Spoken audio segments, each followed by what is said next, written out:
ముప్పున కాలకింకరులు ముంగిట వచ్చిన వేళ రోగములు గొప్పరమైన చొంగ కఫము కుత్తుక చుండిన వేళ బాంధవులు కప్పిన వేళ మీ స్మరణ గల్గదో నాటికిప్పుడే తప్పక చేతు మీ భజన దశరథి కరుణాపయోనిధి.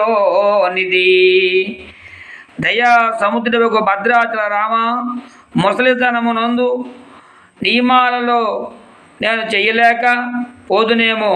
యమదూతల వంటి వారు వచ్చి నా ముంగిట వచ్చినప్పుడు, మరియు రోగాలు అధికమైనప్పుడు, కఫము కంఠమునందు నిండి ఉన్న వేళ యందు, మరణమాసన్నమైన సమయానికి బంధువులు చుట్టూ చేరి ఉన్నప్పుడు మీ నామస్మరణము చేయుడికి అవకాశం వచ్చునో రాదో సందేహము కనుక ఇప్పటికే మీ తాలూకా భజన చేసి స్మరింతునని దీని భావము.